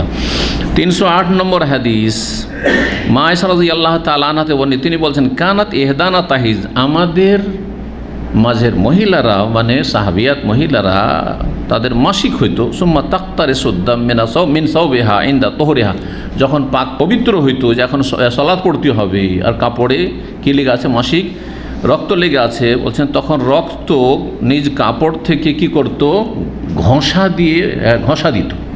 তাক্তারেসো মানে ওই যে তাকরুসু, কারাসা একরসো, একই অর্থ, ইখতারাসা বাবে ইফতিয়াল এবং কারাসা একরসো একই অর্থ, ঘষা দিত। ফাতাকসেলু, তারপরে ধুয়ে দিত পানি, ওয়াতানদাহু আলা সাইরিহি, আর তারপরে গোটাটাতে পানি ছিটিয়ে দিত, অস্বসা দূর করার জন্য, আর কোথায় কি যেন লেগে আছে নাকি। সুম্মা তুসাল্লি, তারপরে ওই কাপড়েই সালাত আদায় করত। তাহলে বোঝা গেল ওই কাপড়েই সালাত আদায় করা যাবে, কোনো অসুবিধা নেই। 10 নম্বর অধ্যায় বাবু এতেকাফিল মুস্তাহাজা, রক্ত প্রদাহের রোগী, যে ইস্তেহাজা অবস্থায় আছে, অতিরিক্ত ব্লিডিং যার হচ্ছে মাসিকের পরে, এইরকম রোগী এতেকাফ করতে পারবে কি না? কারণ এতেকাফ এক ইবাদত। 2 নম্বর, এতেকাফ হলে মসজিদে অবস্থান করতে হয়, আর মসজিদে যখন অবস্থান করছে তো সলাতও পড়বে, তাহলে যার জন্য মসজিদ অবস্থান করা আর এতেকাফের মতো নফল ইবাদত, এগুলো সুন্নত ইবাদত, তার জন্য তো ফরজ, তাহলে অবশ্যই করতে হবে, তাহলে সলাতও পড়বে হ্যাঁ ইস্তেহাজার অবস্থায়, আর সিয়াম রোজাও রাখবে, আর কি করবে? এতেকাফও করতে পারে, যে আর মসজিদে অবস্থান করতে পারে। রক্ত যাতে করে মসজিদে ছড়িয়ে না যায় বা পড়ে না যায়, কাপড়ে না লাগে, সেজন্য তার ব্যবস্থা রাখবে। 309 নম্বর হাদিস, মা আয়েশা রাদিয়াল্লাহু তাআলা আনহা বর্ণিত, বলছে আন্নান নবী ইতাকাফা মাহু বাযু নিসাইহি, নবী সাল্লাল্লাহু আলাইহি সাল্লামের সাথে তার জনৈক স্ত্রী কি করলেন? এতেকাফ করলেন। নবী সাল্লাল্লাহু আলাইহি ওয়াসাল্লাম মসজিদে এতেকাফ করছেন আলাদা করে ঘিরে, আর মহিলা কক্ষে, মহিলার দিকে যে দিকটা মহিলা মুসাল্লান নেসা, সেই দিকে নবী সাল্লাল্লাহু আলাইহি ওয়াসাল্লামের কোন এক স্ত্রী এতেকাফে ছিলেন। ওয়াহিয়া মুস্তাহাজা, ইস্তিহাজার অবস্থায়। আর নবী সাল্লাল্লাহু আলাইহি ওয়াসাল্লাম বিবিগণের যেমনটা জানি জাইনাব বিনতে জাহাসের কি হইতো? ইস্তিহাজা হইতো, তাহলে জাইনাব বিনতে জাহাসি হয়তো ছিলেন আল্লাহ তাআলার। তারা রক্ত দেখতে পেতেন, যে কিসের রক্ত আসছে? ইস্তিহাজা রক্ত, রোগের কারণে। ফারুব্বামা ওয়াদাতি তাস্তা তাহতাহা মিনাদ দাম, রক্ত প্রবাহিত হইতে আছে। তখনকার তো এরকম ব্যবস্থা ছিল না, তখন রক্ত যাতে করে জমিনে মসজিদে না পড়ে যায় সেজন্য একটা পাত্র নিচে রেখে দিতেন। সালাত দেখার সময় দাঁড়িয়ে আছেন অথবা শুয়ে আছেন, তো পাটা একটু যদি নিচে সে একটা পাত্র রেখে দেয়, সেই পাত্রের রক্তগুলি পড়লো বাইরে, তখন ফেলে দেওয়া হলো রক্ত, যাতে মসজিদে পড়ে না যায়। বলছেন যে ফারুব্বামা কখনো কখনো কি করতেন? ওয়াদাতি তাস্তা, একটা তস্ত শব্দটি কিন্তু আমাদের দেশে আমরা শুনেছি এক সময়। কোনটাকে বলে? যেটাতে হাত ধোয় মেহমানদেরকে, দেখেছেন একটা থাকতো আমাদের, কিসের ওটা, হ্যাঁ সিলিপচি বলছেন না, কি বলছেন? সিলিমচি, হ্যাঁ হ্যাঁ, ওটা ওই আগের যুগে কিন্তু এর থাকতো, পিতলের বা এর তামার থাকতো বা কাঁসার, এরকম থাকতো। জি, তো রেখে দিতেন। ইকরামা বলছেন যে আন্না আয়েশা রাত মাল উসফুর, আয়েশা রাদিয়াল্লাহু তাআলা আনহা দেখলেন একটু রঙিন পানি, উসফুর একটা হলুদ রঙের মতো পানি, জি, বা জাফরানি রঙের পানি, জি হ্যাঁ। উসফুর একটা ঘাস, ওই ঘাসে রঙাইলে জাফরানি রঙের কাছাকাছি হয়, জি। ফাকাল বললেন কাআন্না হাযা শাইউন, এই পানিটা, যে জাফরানি রঙের পানিটা এমন রঙের যে কানাত ফোলানা তাজেদু, অমুক মহিলার ইস্তেহাজার রক্ত এই রঙই আসতো। কারণ ইস্তেহাজার রক্ত কখনো কখনো একবারে রক্তের রং লাল না হয়ে কি হইতে পারে? সেটা একটু হলুদ ভাব হইতে পারে, রক্তের সাথে লালের সাথে হলুদ মিশ্রিত এরকম। 310 নম্বর হাদিস, মা আয়েশা রাদিয়াল্লাহু আনহা থেকে বর্ণিত, তিনি বলছেন ইতাকাফাত মা রাসূল ইমরাতুম মিন আজওয়াজিহি, নবী সাল্লাল্লাহু আলাইহি ওয়াসাল্লাম বিবিগণের জনৈক এক বিবি রাসূলুল্লাহ সাল্লাল্লাহু আলাইহি ওয়াসাল্লামের সাথে ইতিকাফ করেন। ফাকানাত তারাদ্দাম ওয়া সুফরা, তিনি রক্ত দেখতে পেতেন ইস্তেহাজার, ও সুফরা আর হলুদ বর্ণ, তাহলে ইস্তেহাজার অবস্থায় কখনো কখনো হলুদ রঙে আসে, কখনো লাল আসতে পারে। ওয়াত্তাস্তু তাহা, তখন তস্তু একটা পাত্র তার নিচে থাকতো, যাতে করে মসজিদে না পড়ে যাওয়া। ইহা তো সাল্লি, আর তিনি সালাত আদায় করতেন, তাহলে দাঁড়িয়ে সালাত আদায় করার সময় জি নিচে রেখে দিল, যাতে করে পড়ে না যায়। তার চাইতে ভালো হচ্ছে কি, যে বেঁধে নেবে, হ্যাঁ, যেটাকে নেংটি কষে নেওয়া গত সপ্তাহে বলেছিলাম, তাই না? জি, কাঁচা বেঁধে নেওয়া, এটা যে কোনো স্তরে যে কোনো দেশের গরিব মহিলারাও করতে পারবে, কিন্তু যদি আজকাল মানুষের কাছে পয়সা আছে আর সেই পাম্পার্স ব্যবহার করে, তো সেটা বেশি ভালো, জি, যাতে রক্ত এদিক ওদিক ছড়িয়ে না যায় কাপড়ে অথবা মসজিদে। সালাত আদায় করতেন। 311 নম্বর হাদিস, মা আয়েশা রাদিয়াল্লাহু আনহা থেকে বর্ণিত, বলছে আন্না বাযা উম্মাহাতিল মুমিনিন, মুমিনদের জনৈকা জননী, তিনি ইতিকাফ করেছিলেন। ওয়াহিয়া মুস্তাহাজা, ইস্তিহাজার অবস্থায়, রক্তপ্রদর রোগের অবস্থায়। তাহলে বোঝা গেল এই অবস্থায় ইতিকাফ করা যাবে। ইতিকাফ করে মানে মসজিদ অবস্থান করা আর ইবাদতবন্দি করা, ফরজ নফল। 11 নম্বর অধ্যায় বলছে বাবুন, এই অধ্যায় হচ্ছে হাল তুসালিল মারাতু ফি সাওবিন হাযাত ফিহি, কোন মহিলা কি এমন কাপড়ে সালাত আদায় করতে পারবে যেই কাপড়ে মাসিক হয়েছে, ওই কাপড়ে মাসিক লেগেছে, ওই কাপড়ে সালাত আদায় করতে পারবে? হ্যাঁ, ওই জায়গাটুকু ধুয়ে নিলে, যেমন এর আগে হাদিস পড়লাম ওইটাই। 312 নম্বর হাদিস বলছেন মুজাহিদ প্রখ্যাত তাবেঈ রাহমাতুল্লাহ আলাইহি আয়েশা রাদিয়াল্লাহু আনহা বলেছেন, তার থেকে বর্ণনা করেছেন, মা কানা লি ইহদানা ইল্লা সাওবুন ওয়াহিদ, আমাদের কারো একটির বেশি কাপড় ছিল না। আল্লাহু আকবার। নবী সাল্লাল্লাহু আলাইহি সাল্লামের সহধর্মিণী উম্মাহাতুল মুমিনিন, তারা দুনিয়ার সবচেয়ে শ্রেষ্ঠ রমণী, তাদের একটির বেশি কাপড় ছিল না। তাহলে সেই কাপড় ধুয়ে দিলে ঘরে লুকিয়ে বসে থাকতে হইতো, আর তারপর কাপড়টা শুকাইতো, তারপর তখন সেটা কাপড় পরিধান করতেন। জি। অথবা ছোট্ট একটা কাপড় আছে, আসল যে কাপড়টা, সেই কাপড়টা যেটাতে সালাত পড়া যাবে, শরীর ঢাকবে, সেই কাপড়টা ধুয়ে দিয়েছেন, তখন ছোট্ট একটা কাপড়ে কোন রকম করে যেটা জরুরি সত্র সেটা ঢাকছেন, আর বাড়িতে লুকিয়ে আছেন। কত অভাব ছিল, তারপরও কত মর্যাদা আল্লাহর কাছে। তাহলে বোঝা গেল যে ধন সম্পদ এগুলো কিছুই না, হ্যাঁ, আর দুনিয়ার ভোগবিলাসের সামগ্রী এগুলি কিছুই নাই, কোনো মূল্য রাখে না। যদি আখেরাত সুন্দর না হয় তাহলে কোনো মান ইজ্জত নেই, কোনো মান ইজ্জত নেই আল্লাহর কাছে। এই মাত্র কয়েকদিন, আর তারপরে সব কিছু ঝরে পড়ে যাবে, সব কিছু শুকিয়ে যাবে দুনিয়ার। যেমন গাছপালা, ফসল কয়েকদিন আগেদিন সবুজ আর সবুজ মাঠ, আর তার হঠাৎ করে শুকিয়ে গেল, কিছুই নেই, সব খড়কুটোয় পরিণত হইল। তেমনি আমাদের লাইফটা, তেমনি আমাদের লাইফ। কত সুন্দর যৌবন ছিল, কত সুন্দর কৈশোর ছিল, আর কত সুন্দর আপনার শাকল সুরাত ছিল, সব সে গাল বসতে লেগেছে, দাড়ি সাদা হইতে লেগেছে, আর তারপরে বার্ধক্যজনিত বিভিন্ন রোগে আক্রান্ত, আর তারপরে এখন কোঁকো করছেন, চলতে পারছেন না, আর কত রকমের পেরেশানি, আর এখন শুধু মরার অপেক্ষা করছেন। আল্লাহু আকবার। দুনিয়ার উদাহরণটা ঠিক ওই রকম, দুনিয়ার মানুষের উদাহরণটা এরকম। সুতরাং দুনিয়ার পিছনে ছুটবেন না। আমাদের কারো একটি বেশি কাপড় হতো, তাহিদুফি অতি মাসিক হতো, আর অতি সালাত আদায় করতো। ফাইজ আসাব শাইমিন দামিন, কোনো রক্ত মাসিকের যদি লেগে যেত, কালাত বেরি কেহা, কালাতের বা যদি সেলা আসে হারফেজার, তাহলে ওর মানে ফালাত করতেন, বলতেন নাই তখন। তাহলে পানিও নেই বেশি, পানির অভাব থাকতো, তখন কি করতেন, থু থু ব্যবহার কর, থু থু দিয়ে ওই জায়গাটি ভিজিয়ে নিতেন ঘষা দেওয়ার জন্য, থু থু দিয়ে ভিজিয়ে নিতেন ওই জায়গাটি। ফাঁকাস আথু বেজুফরেহা, তারপরে নখ দিয়ে পরিষ্কার করে দিতেন, নখ দিয়ে ঘষা দিয়ে পরিষ্কার করে থুথু দিয়ে ধুয়ে দিতেন। প্রথমে নখ দিয়ে ঘষা দিলেন, আর তারপরে থুথু দিয়ে। তাহলে বোঝা গেল যে পানি যদি না থাকে, থুথু দিয়ে ভিজিয়ে দিলে হবে, ঘষা দেওয়ার পরে তাতেই পাক পবিত্র হয়ে যাবে। তাহলে থুথু মানুষের জন্য অরুচিকর হইতে পারে, কিন্তু কত থুথু গিলছেন, থুথু বেরিয়ে যাওয়ার পরে গিললে মুশকিল, খারাপ লাগে, কিন্তু ভিতরে কথা বলছি, আর কত রস আর থুথু ভিতরে হচ্ছে, অনেকের তো বেশি হয়, আর তারপরে কত যে গিলতে আছেন, সলাম সিয়াম রোজা অবস্থায় গিলতে আছেন, রোজা ভঙ্গ হচ্ছে। হ্যাঁ, এই থুথু দিয়ে তাহলে নাপাকি দূর করা যাবে, এই হাদিস প্রমাণ করল। পানি না থাকবে তখন। 12 নম্বর অধ্যায়, বাবু তিবেলিল মারাতি ইনদা গুসলিহা মিনাল মাইত। এই অধ্যায় হচ্ছে মহিলাদের সুগন্ধি ব্যবহার করার বিধান সম্পর্কে যখন মাসিকের গোসল করবে, আর সেটি ওয়াজিব ফরজ নয়, সেটি ভালো, সেটা ভালো, যাতে করে নিজেও দুর্গন্ধ না পায়, আর কষ্ট না লাগে, কারণ মাসিকের রক্তের গন্ধ খুব খারাপ গন্ধ, আর স্বামীকে গন্ধ না লাগে, গন্ধ লাগলে একটা বিরক্তিকর হবে বা অরুচি ভাব হবে, অভক্তি চলে আসবে, কাছাকাছি যেতে চাইবে না। যার গন্ধ পাবেন পালাইতে চেষ্টা করবেন না।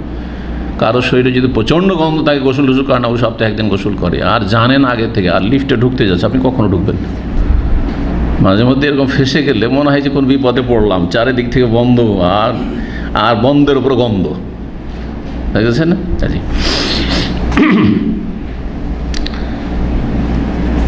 ভালো যে কোনো সুগন্ধি হাদিসে এসছে, তখন সেটাই প্রাপ্ত ছিল, সেই জন্য।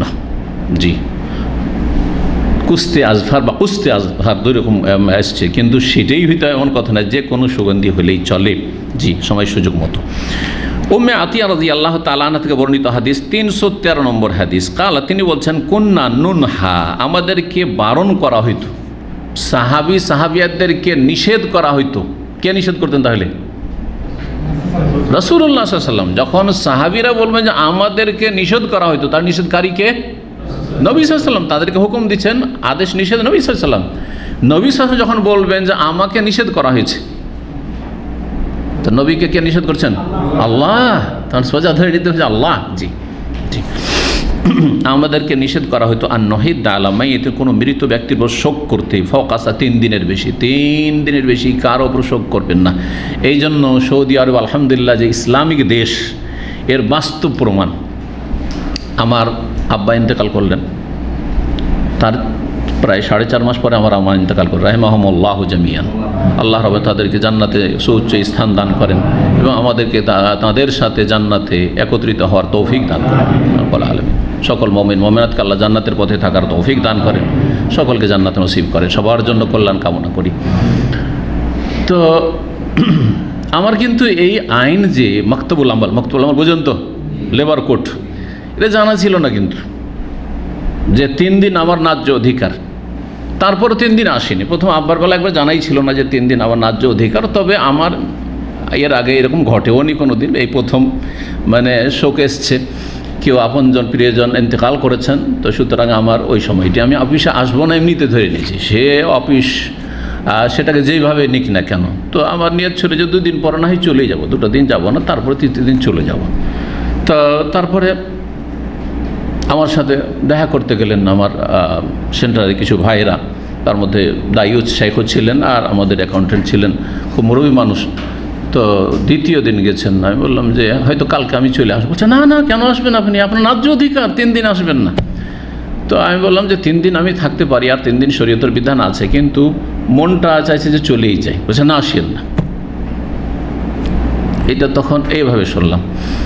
আমার ইন্তেকালের সময় আমাদের যিনি ডাইরেক্টর, তিনি আমাকে বলছেন যে আপনি জানেন এটা সৌদি আরবের আইন, যে মাকতুবুল আমাল লেবার কোর্টের আইন হচ্ছে আপনার 3 দিন ন্যায্য অধিকার যদি আপনার আব্বা আম্মা মারা যায় অথবা স্ত্রী ছেলে মেয়ে মারা যায়, এটির জন্য। সৌদি আরব যে ইসলামিক দেশ, এর বাস্তব প্রমাণ যদি দেখতে চান, সেটা অন্য আদালত মাকতুবুল আমাল পর্যন্ত প্রবাসী সবার জন্য আপনার এই অধিকার আছে, আপনাদের জেনে রাখা উচিত। লেবার কোড বলছে যে আপনার বাপ মা, আপনার স্ত্রী, আপনার ছেলে মেয়ে, এটির মধ্যে অন্য কেউ না। ভাই মারা গেছে, ওর জন্য আপনাকে তাহলে একটা সমঝোতে আসতে হবে যে কয়দিন আপনাকে আপনার অফিস ছুটি দিচ্ছে উইথ স্যালারি, বেতন সহ। কিন্তু এগুলোর ক্ষেত্রে আপনার সেখান থেকে পারমিশন নেওয়া লাগবে না। হ্যাঁ, যে স্যার আমি তো আমার আব্বা মারা গেছে, আমার আম্মা মারা গেছে, ডিউটিতে আসবো না, না আব্বা, অথবা ডিউটিতে না আসলে তোমাকে বেতন দেবো না, বেতন দেবো না বলে খবর আছে। মাকতুবুল আমালের পক্ষ থেকে বড় ধরনের পেনাল্টি, ফাইন আছে সেই কোম্পানিকে, প্রতিষ্ঠানকে। এই কথা আমাকে ডাইরেক্টর সরাসরি বললেন। আমি বললাম যে জাকাল্লাহ খাইর, এটা তো আমি জানতাম না, তবে আমার নিয়ত আছে আমি 3 দিন আসবো না, নিয়ত আছে আমি 3 দিন আসবো না, কিন্তু আমি জানতাম না সে কে বেতন দিল না দিল সেটা আমার দেখার বিষয় নয়, জি আবার কাটলো না কি করলো সেটা দেখার বিষয় নয়। আমার 3 দিন শোক করার অধিকার আছে, 3 দিন আমি বাসায় বসে থাকবো, এটা আমার অধিকার আছে, আমি মনে করি আমি থাকবো, এটা শরীয়তের আলোকে। তো এই হচ্ছে হাদিস। জি, 3 দিনের বেশি কারো ওপর শোক করা যাবে না, ইল্লা আলা জাওজ, তবে স্ত্রীর জন্য স্বামীর ওপর, স্বামীর ক্ষেত্রে কয়দিন, 4 আশহুরিন ওয়া 4 মাস 10 দিন শোক করবে। শোক করা মানে কান্নাকাটি নয়, আবার শোক করা অনেকে ভাবে 4 মাস 10 দিন কাঁদতেই থাকবে, না না না না। 4 মাস 10 দিন আমার দেশের বিধবা মহিলাদের সাদা কাপড় পরে নিল তো নিল, 4 মাস 10 দিন আজীবন মরা পর্যন্ত। আগের দাদি নানিদেরকে দেখেছি আমরা, মানে আমাদের গ্রামে সবকে, আমার দাদিকে তো দেখতেই পাইনি, আমার জন্মের আগে মারা গেছে, নানিকে দেখেছি, কিন্তু নানি আগে মারা গেছে, নানা পরে। তো অন্যদেরকে দেখেছি যে ওই যে সাদা কাপড় পরে নিল বিধবার পরে, তো আজীবন সাদা পরে থাকবে, কোনো শরীয়তে নেই। এটা আছে কি? হ্যাঁ, 4 মাস 10 দিন বেশি সাজসজ্জা গ্রহণ করবেন না। 4 মাস 10 দিন পরে যে কোনো রকমের আপনি রঙের কাপড় পরেন, আপনি সাজেন, সাজগোজ করেন, কোনো অসুবিধা নেই। বিধবার আমার দেশে 4 মাস 10 দিন মধ্যে সাজতে লাগে, বিয়ে করার শখ হয়েছে। হ্যাঁ, জাহালত, অজ্ঞতার কারণে এই ধরনের বিরূপ মন্তব্য অনেকে করে থাকে। কেমন মহিলা, স্বামী মারা গেছে আর রঙিন রঙিন শাড়ি পরছে আর মেকআপ করছে, না তার অধিকার আছে, করতে পারে।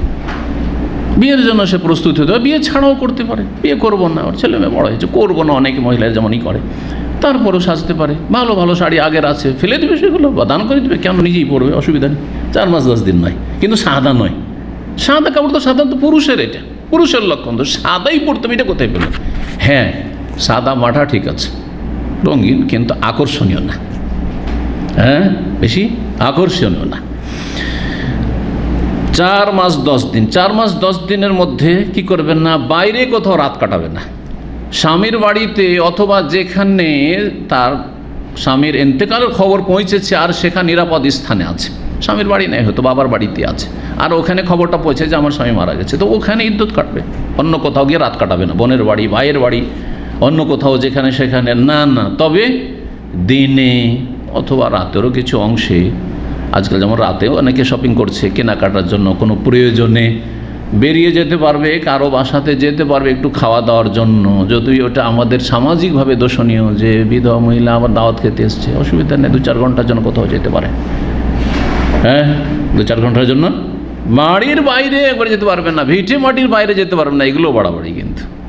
ব্যাস রাত কাটাতে পারবেন না কোথাও গিয়ে। আর কি করতে পারবেন না, ওয়ালা নাক্তাহেল বলছেন যে এই 4 মাস 10 দিন সুরমা লাগাতে পারবে না, কারণ সুরমা লাগিয়ে সাজতে শিখছে। আজকাল অন্য অন্য যতগুলি মেকআপের আইটেম রয়েছে কোনোটাই লাগাতে পারবেন না।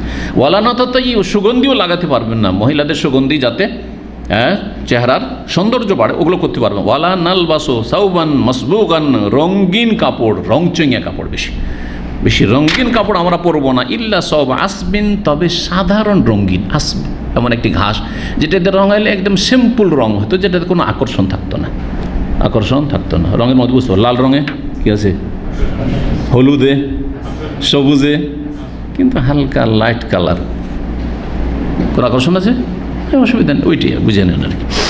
ওয়াকাদ রুখিসা লানা, এবং আমাদেরকে ছাড় দেওয়া হয়েছে ইনদা তোহরে, যখন মাসিক ঋতু থেকে পাক হবো, এজাক্তাসালাত এহদান মিন মাহিজিহা, মাসিক ঋতু থেকে যখন পাক পবিত্র হবে, বিধবা অবস্থায় আছে, ইদ্যতের মধ্যে 4 মাস 10 দিনের মধ্যে আছে, আতর সুগন্ধি তো লাগানো যাবে না 4 মাস 10 দিন, ঠিক না? কিন্তু মাসিক হয়েছে, এখন মাসিক বন্ধ হয়েছে, গোসল করবে, তাহলে লজ্জায় স্থানে আতর সুগন্ধি লাগাতে পারবে কি না? বলছে হ্যাঁ, আমাদেরকে ছাড় দেওয়া, এই মর্মে ছাড় দেওয়া হয়েছে। তাহলে গায়ে আতর সুগন্ধি লাগাবে না, কিন্তু লজ্জায় স্থানে একটু লাগাবে যাতে দুর্গন্ধ দূরীভূত হয়।